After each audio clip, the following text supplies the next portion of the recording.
नमस्कार साथियों, आपके अपने मनपसंद मिठास की कहानियाँ यूट्यूब चैनल में आपका हार्दिक स्वागत है।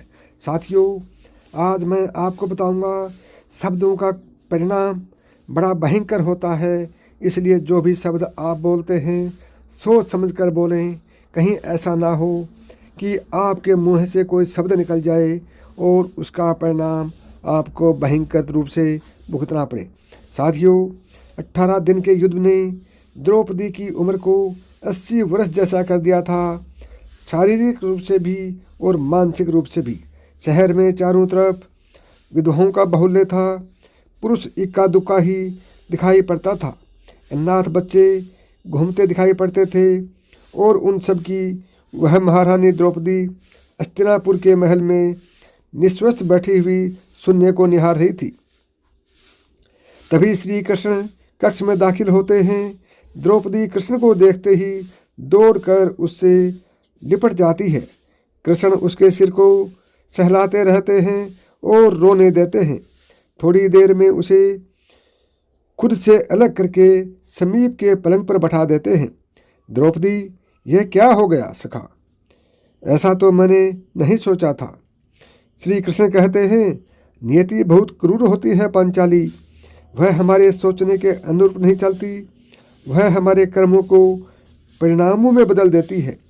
तुम प्रतिशोध लेना चाहती थी और तुम सफल हुई द्रौपदी। तुम्हारा प्रतिशोध पूरा हुआ। सिर्फ दुर्योधन और दुशासन ही नहीं, सारे कौरव समाप्त हो गए। तुम्हें तो प्रसन्न होना चाहिए।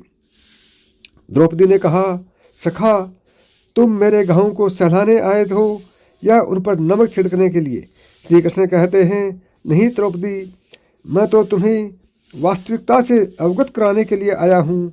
हमारे कर्मों के परिणाम को हम दूर तक नहीं देख पाते और जब वे समक्ष होते हैं तो हमारे हाथ में कुछ नहीं रहता।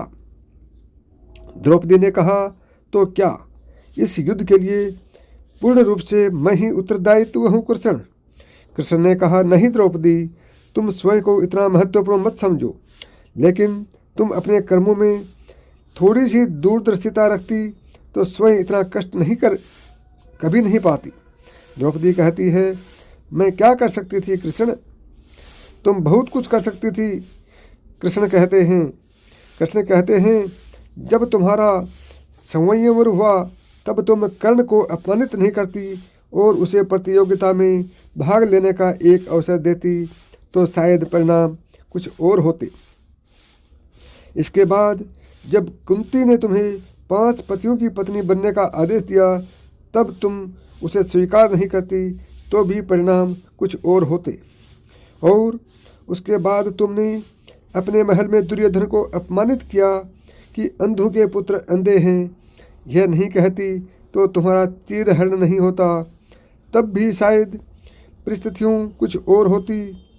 हमारे शब्द भी हमारे कर्म ही होते हैं द्रौपदी, और हमें अपने हर शब्द को बोलने से पहले तोलना बहुत जरूरी होता है, अन्यथा उसके दुष्परिणाम सिर्फ स्वयं को ही नहीं अपने पूरे परिवेश को दुखी करते रहते हैं। संसार में केवल मनुष्य ही एकमात्र ऐसा प्राणी है जिसका जहर उसके दांतों में नहीं शब्दों में होता है। इसलिए शब्दों का प्रयोग सोच समझ कर करें। ऐसे शब्द का प्रयोग कीजिए जिससे किसी की भावना को ठेस ना पहुँचे, क्योंकि महाभारत हमारे अंदर ही छिपा हुआ है। सदैव प्रसन्न रहिए और मुस्कुराइए। जो प्राप्त है वो पर्याप्त है, जिसका मन मस्त है उसके पास समस्त है।